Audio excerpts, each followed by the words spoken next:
사랑하는 성도 여러분, 정말 한 주간 동안 어떻게 지내셨습니까? 또 매일매일을 어떻게 지내시고 계신지요? 코로나19 바이러스 사태가 언제쯤 진정되어질지 정말 누구도 예측할 수가 없는 것 같습니다. 우리나라는 조금 안정되는 추세에 있지만 전 세계적으로는 무서운 속도로 더 확대되어지고 있는 것 같습니다.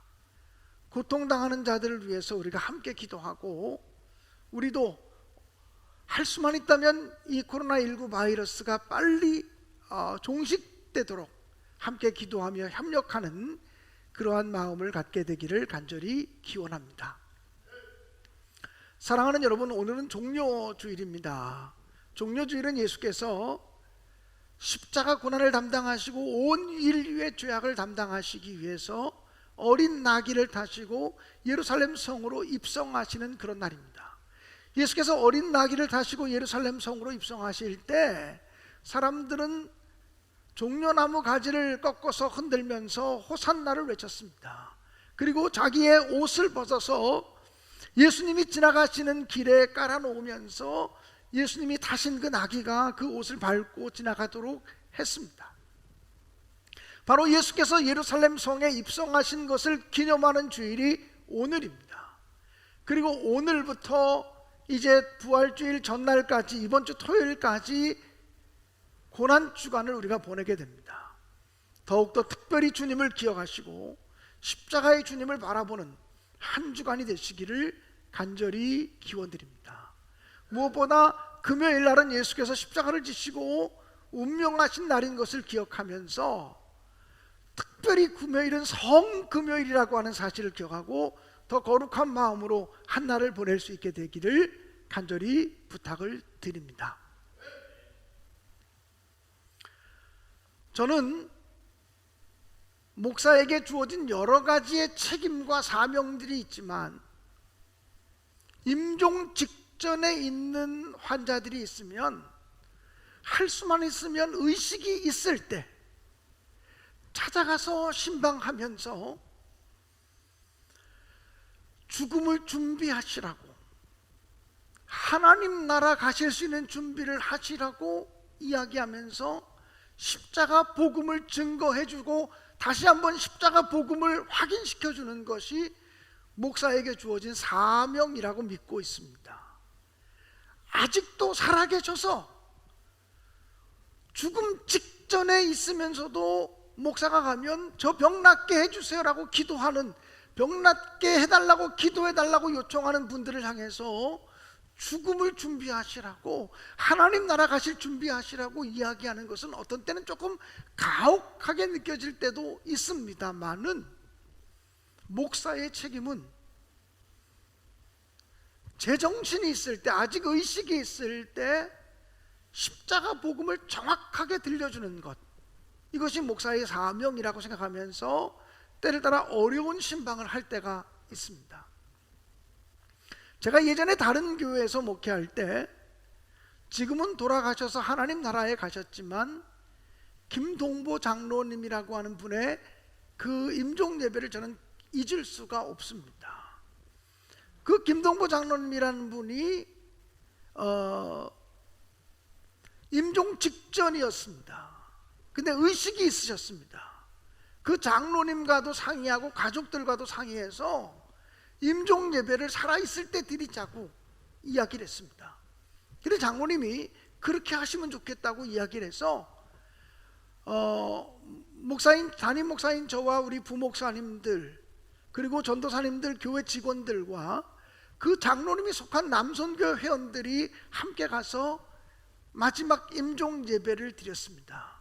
장로님은 의식이 너무나 분명하셨습니다. 근데 그 장로님을 앞에 놓고 오늘 지금 이 시간은 김동보 장로님의 임종 예배를 드리는 시간입니다. 우리 장로님이 하나님 나라에 영광스럽게 입성하실 수 있도록 임종 예배를 드리겠습니다. 그리고 함께 예배를 드렸습니다. 찬송하고 기도하고, 그리고 예배를 다 드리고 난 다음에 한 사람씩 장로님 앞에 가서 장로님 담대하시라고, 안녕히 가시라고, 천국에서 다시 만나자고.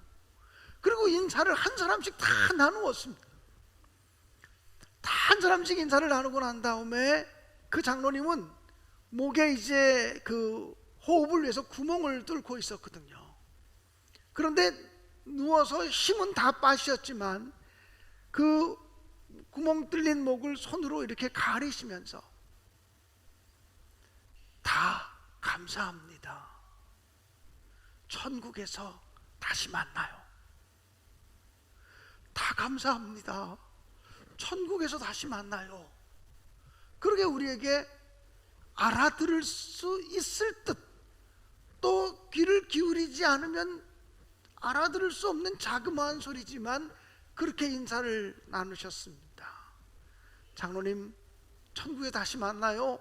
그리고 우리는 인사를 하고 돌아왔고, 그로부터 이틀 지난 다음에 하나님의 나라로 옮겨 가셨습니다. 우리는 그 장례식을 잊을 수가 없습니다. 그때 저와 함께 장례식을 드리셨던 같은 또래의 남손교회 회원들이 다 원로 드리셨는데, 원로 장로님들이 저를 보고 그렇게 얘기했습니다. 목사님, 할 수만 있으면 저도 하나님 나라 가게 될 때 살아있을 때 장례식을 준비할 수 있도록 살아있을 때 임종 예배를 좀 드려주세요. 저도 교인들하고 마지막 그렇게 인사하고 가고 싶어요. 가족들하고 그렇게 인사하고 가고 싶어요. 그러니까 제가 살아있을 때 임종 예배를 좀 드려달라고 그렇게 부탁을 했습니다. 사랑하는 여러분, 저는 그때 그 자리에서 그분에게 전했던 메시지가 바로 오늘 성경 본문의 내용입니다. 예수님이 십자가에 못 박힐 때 함께 강도들이 십자가에 못 박혔다고 하는 그 얘기를 가지고 하나님 말씀을 증언하였습니다. 예수님이 십자가에 못 박힐 때 두 강도가 양옆에 못 박혔다라고 하는 이야기는 마태, 마가, 누가, 요한 네 복음서가 다 기록하고 있는 내용입니다. 이 이야기가 우리에게 주는 영적인 교훈은 무엇일까요? 무엇보다 십자가를 어떻게 대하느냐에 따라서 천국과 지옥이 나누어진다라고 하는 사실입니다. 십자가의 주님을 어떻게 대하느냐, 이것이 바로 우리의 천국과 지옥을 가르는 갈림길이 되어질 수 있다라고 하는 사실입니다. 예수님이 십자가에 못 박힐 때 양옆에 두 강도가 달렸습니다. 그래서 이 두 강도는 예수님의 마지막 모습을 가장 가까이서 지켜본 사람이 되었고, 예수님의 마지막 고통하는 신음소리를 들은 사람이 되었고, 예수님의 마지막 숨가쁜 호흡소리를 함께 들은 사람이었다고 생각할 수 있습니다. 그런데 이 두 사람의 반응과 태도는 달랐습니다. 한 강도는 예수를 향해서 이렇게 말했습니다. 당신이 그리스도가 아니요, 만일 당신이 그리스도라면 당신도 구원하고 우리도 한번 구원해 보시오. 당신이 만약 그리스도라면 당신도 십자가에서 내려오고 우리도 십자가에서 내려올 수 있도록 우리를 한번 구원해 보라고 이야기하면서 예수를 조롱하고 예수를 모독했다고 성경은 기록하고 있습니다. 그런데 한쪽 편에 있는 다른 강도는 이야기하기를, 아니, 우리는 우리가 당한 죄 때문에 당연한 죄값을 치르는 것이지만 이분은 죄가 없는 분이시다, 이렇게 얘기하면서 예수님, 주님께서 주님의 나라에 들어가실 때에 저를 기억해 주십시오, 이렇게 주님께 간구를 했습니다. 그러자 주님께서는 오늘 내가 나와 함께 낙원에 있으리라고 그렇게 아주 명백하게 말씀해 주셨습니다. 십자가의 주님을 어떻게 바라보느냐가 우리의 구원과 심판의 갈림길입니다.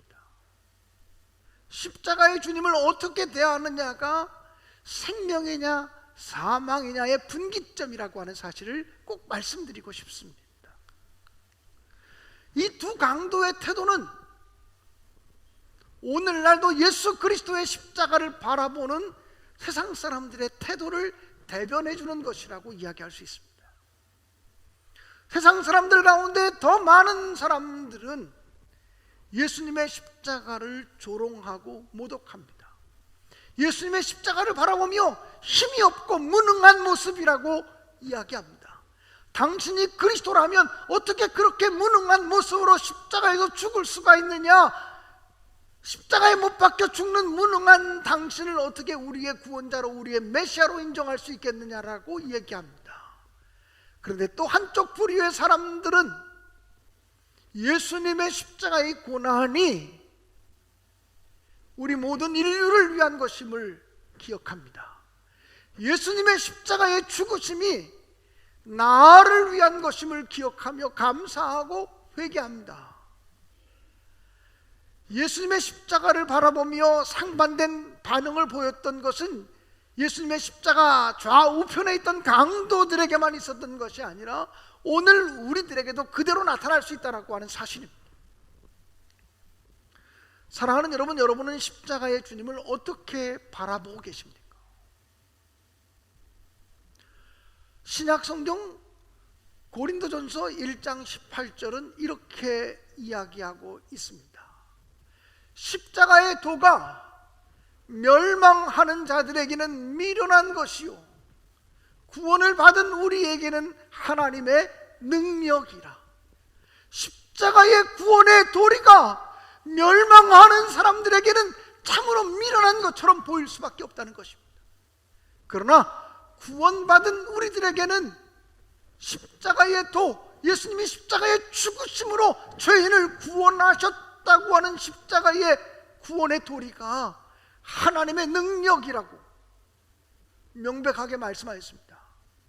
사랑하는 여러분, 저와 여러분은 예수 그리스도의 십자가를 미련한 것으로, 어리석은 것으로 그렇게 바라보는 불신의 마음의 사람들이 되지 않기를 간절히 바랍니다.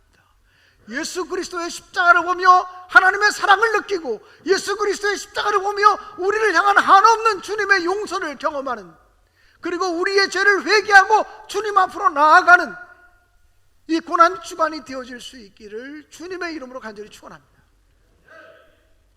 여러분, 이 십자가에 예수께서 못 박히실 때 양옆에 두 강도가 달렸다는 이야기는 마태, 마가, 누가, 요한 사복음서 모두가 기록하고 있는 내용이라고 하는 것을 이미 말씀드렸습니다. 요한복음에는 그저 단순하게 예수님의 십자가 양옆에 강도들도 함께 달렸다, 그렇게만 기록하고 있습니다.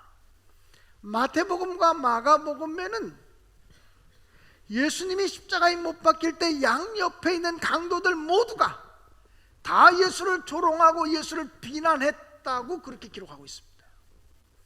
마가복음 15장 32절 후반부에 보면 이렇게 기록되어져 있습니다. 함께 십자가에 못 박힌 저들도 예수를 욕하더라. 함께 십자가에 못 박혔던 모든 죄수들이 예수를 욕했다, 모독했다라고 기록하고 있습니다. 우리는 보통 예수님이 십자가에 못 박힐 때 한쪽 편의 사람은 예수를 모독하고 욕했지만 또 한쪽 편의 사람은 예수를 인정했잖아, 이렇게 기억하지 않습니까? 이것은 누가복음에서만 이야기하는 누가의 특수 자료입니다. 누가복음에서만 한쪽 편의 강도와 또 다른 편의 강도가 다른 반응을 보였다고 하는 것을 누가가 수집한 특수한 자료로 소개하고 있다라고 하는 것입니다. 마태복음이나 마가복음이 훨씬 더 먼저 기록되어진 복음서입니다. 누가복음은 그 이후에 기록되어진 복음서인데, 누가복음의 저자인 의사 누가는 자기가 수집했던 했던 자료들을 원래 원 자료였던 마가복음과 마태복음의 자료, 그리고 예수의 말씀집이라고 하는 Q 자료라고 하는 자료에다가 자기가 수집한 자료를 첨부해서 누가복음을 기록했는데, 한쪽 편의 강도와 또 다른 편의 강도가 서로 다른 반응을 보였다고 하는 사실을 강조하고 있습니다. 그럼 누가복음의 본문을 제가 오늘 성경 본문으로 택했으니까 이 누가복음 저자의 견해와 신학적인 사상을 가지고 이야기한다면 어떻게 서로 예수에 대해서 모독하고 조롱하는 마음을 갖던 두 사람이 태도가 서로 달라지게 되었을까? 어쩌면 마태복음이나 마가복음이 얘기하는 것처럼 두 죄수가 다, 두 강도가 다 예수를 조롱하고 모독했을지도 모릅니다. 그런데 시간이 지나면서 십자가의 주님을 바라보면서 한쪽 편 강도의 마음에 큰 변화를 일으키는 것이라고 이야기할 수 있습니다. 무엇이 한쪽 편 죄수의 마음을 그렇게 변화시켰을까?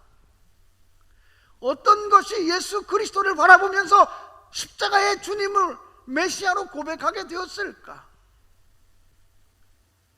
여러분, 예수님께서 십자가에서 7마디의 말씀을 하셨다고 우리는 성경에 기록한 것을 근거로 해서 십자가상의 가상칠언을 이야기합니다.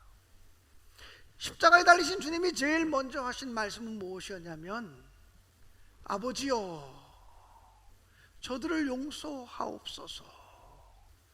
저들은 자기들이 무슨 일을 하는지 알지 못합니다. 이렇게 선포하셨습니다.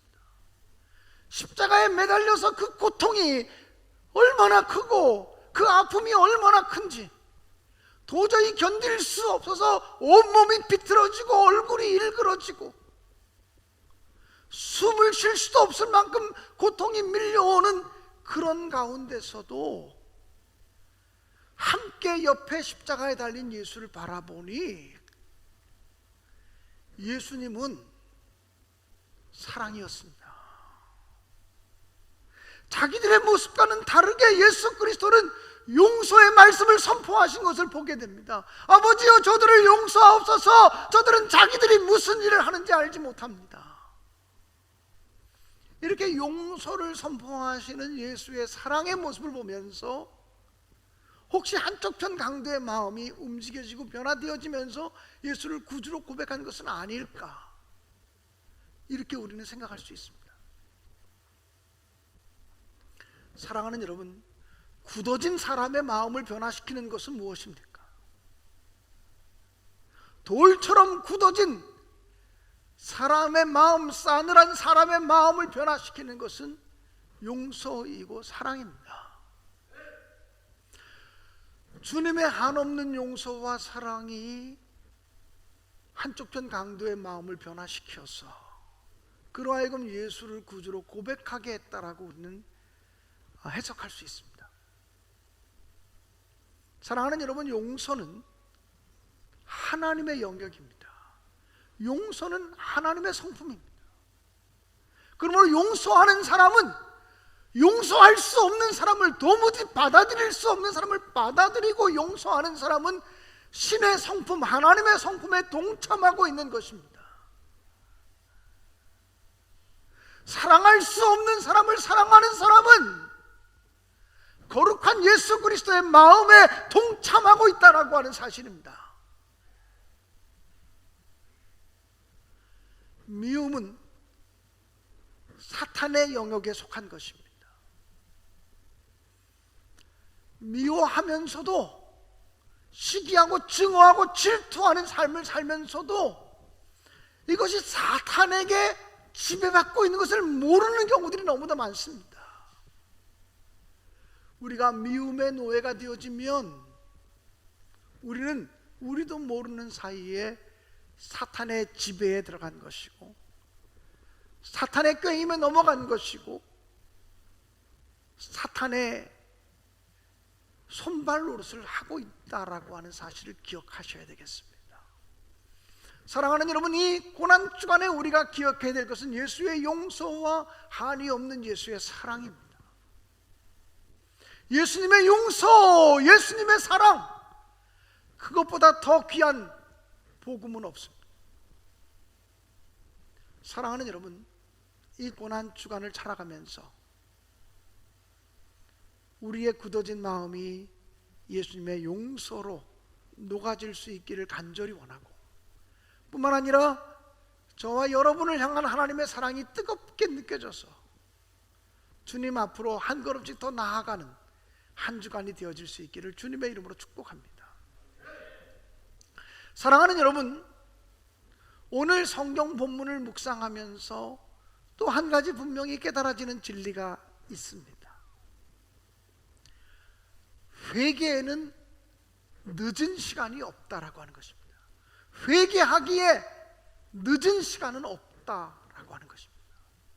가끔 가다가 복음을 전하면서 예수 믿고 구원받으세요라고 말하면 어떤 사람들이 그렇게 얘기합니다. 아이 목사님, 저는 죄를 너무나 많이 졌어요.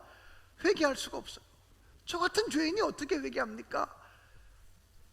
진작에 회개하려면 진작에 회개했어야죠. 이미 늦었지 않습니까? 이렇게 말하는 사람이 있습니다.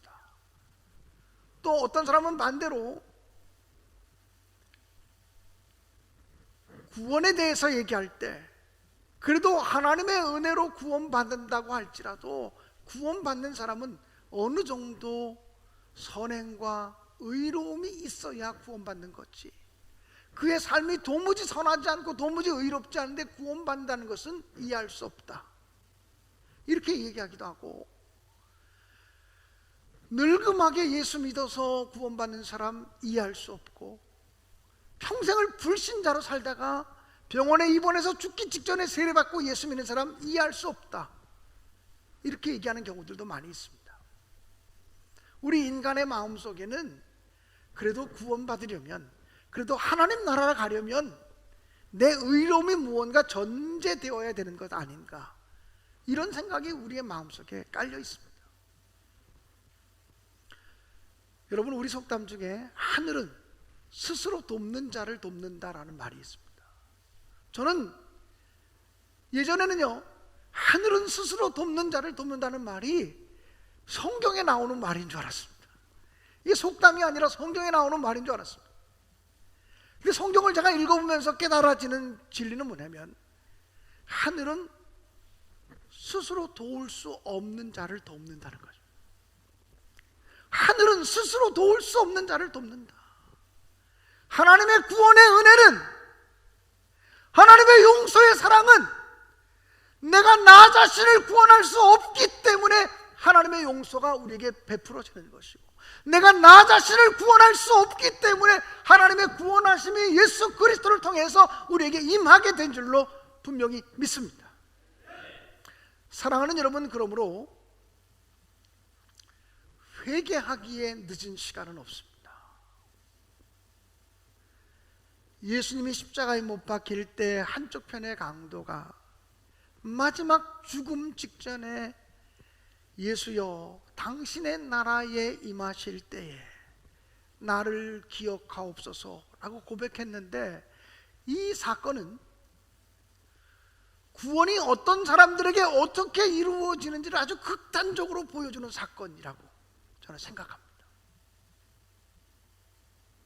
구원은 나의 공로나 나의 의로움이나 나의 선행에 의해서 베풀어지는 것이 아닙니다. 그렇다면 그것은 은혜가 아닙니다. 은혜라고 하는 것은 내가 받을 자격이 없는데도 내게 베풀어지는 호의, 공짜로 주어지는 선물을 은혜라고 말합니다.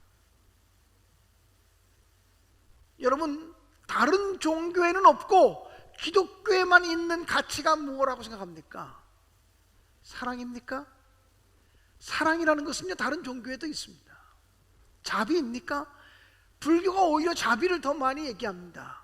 용서입니까? 용서는 다른 종교도 용서를 얘기합니다. 우리 기독교만 가지고 있는 하나의 명백한 진리가 있다면 은혜입니다. 오직 은혜로만, 오직 은혜로만 구원받는다라고 하는 것이 종교교육의 3대 주제 가운데 하나였다라고 하는 것이죠. 이 한쪽 편의 강도가 구원받은 것은 오직 은혜로 되어진 것임을 여러분 잊지 마시기를 주님의 이름으로 축원합니다. 우리가 아직 죄인 되었을 그때에 하나님의 은혜가 우리에게 임한 것입니다. 로마서 5장 8절은 이렇게 기록하고 있습니다. 우리가 아직 죄인 되었을 때에 그리스도께서 우리를 위하여 죽으심으로 하나님께서 우리에게 대한 자기의 사랑을 확증하셨느니라. 우리가 회개했기 때문에 하나님이 예수 그리스도를 통해서 우리를 구원하신 것이 아니라 우리가 아직 죄인 되었을 그때에, 죄인의 상태에 있을 그때에 그리스도께서 우리를 위하여 죽으심으로 하나님께서 우리에게 대한 자기의 사랑을 보여주셨고 확증하셨고 증명하셨다고 말씀하고 있는 것입니다. 그러므로 십자가는 죄인을 사랑하고 받아주신다고 하는 하나님의 사랑과 하나님의 용서이며, 너희들의 행위와 상관없이 하나님의 사랑에 의해서 베풀어지는 거저 주시는 은혜이고 은총임을 선포하는 것입니다. 사랑하는 여러분, 그래서 십자가는 신비입니다. 오늘 저와 여러분이 이 고난주간을 시작하면서 십자가의 주님을 깊이 묵상할 수 있게 되기를 간절히 바랍니다. 온 국민이 코로나19 바이러스 때문에 정말 정신이 없이 살아가지만 이렇게 바쁘고 분주하고 정신없는 가운데서도 반드시 붙들어야 될 정신은 십자가 주님의 사랑, 십자가 주님의 용서, 십자가의 은혜라는 것입니다. 오늘 저는 여러분을 예수 그리스도의 십자가로 초대하고 싶습니다. 예수 그리스도의 십자가의 은혜의 자리로 여러분을 초대하고 싶어요. 어떤 사람은 그 십자가를 바라보며 비난하고 모독할 수 있습니다. 십자가가 무슨 하나님의 능력이냐고 그렇게 십자가를 조롱할 수 있습니다. 그러나 구원받은 우리들에게는 십자가는 분명히 하나님의 능력입니다. 그 십자가에 하나님의 사랑이 있습니다. 그 십자가에 하나님의 용서가 있습니다. 그 십자가에 우리를 향한 넓은 아량이 있습니다. 십자가는 바로 하나님의 사랑인데요, 이런 마음이 듭니다. 십자가를 바라볼 때 우리는 내 죄가 얼마나 큰지, 내 죄 때문에 예수님이 십자가에 못 박혔다는 사실을 기억합시다. 그래서 나 하나의 죄 때문에 예수님이 십자가를 지실 만큼 내 죄가 너무나 크다라고 하는 사실을 십자가를 보면서 깨닫게 되기 바라고, 두 번째는 주님이 십자가에 죽으심으로 나를 살리실 만큼 나는 하나님이 가장 사랑하는 사랑의 첫 번째 대상임을 기억하면서 감사하시기를 간절히 축원합니다. 갈보리 십자가에 주님을 바라봤으면 좋겠습니다. 갈보리 십자가에 주님을 바라볼 때 하나님 크신 사랑 너무나 고마워라, 예수님의 십자가 이제는 나도 지고 이 생명 다 바쳐서 주님을 따르리라 고백할 수 있기를 간절히 바랍니다. 우리에게 믿음과 우리에게 소망을 주시며 사랑으로 우리를 새롭게 하시는 십자가의 주님을 바라볼 수 있기를 간절히 바랍니다. 골고다 갈보리 십자가의 주님을 바라볼 때 우리 다 함께 찬양하시겠습니다.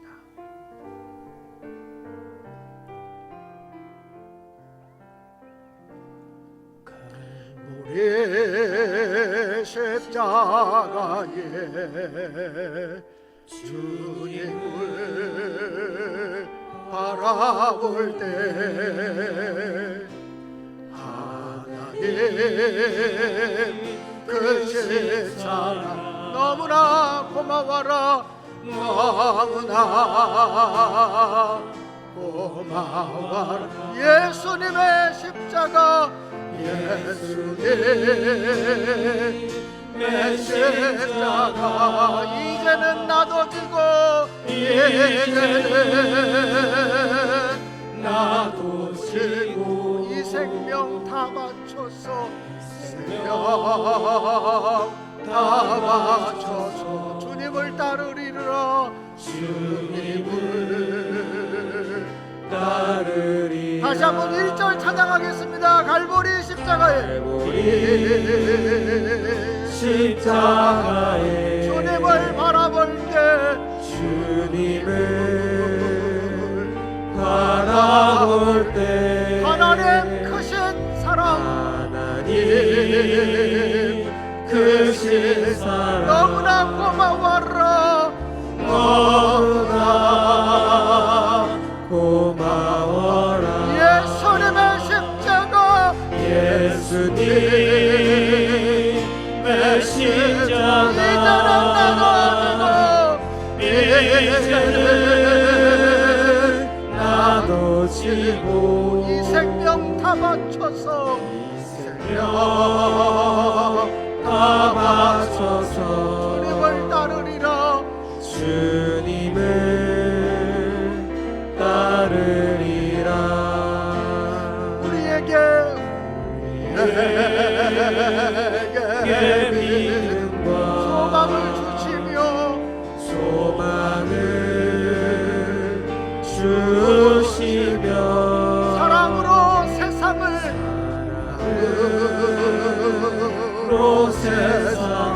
이기게 하셨네 이기게 하셨네 예수님의 십자가 예수님의 십자가 이제는 나도 지고 이제는 나도 지고 이 생명 다 바쳐서 생명 다 바쳐서 주님을 따르리라 주님을 따르리라 예수님의 십자가 이제는 나도 지고 예수님의 십자가 이제는 나도 지고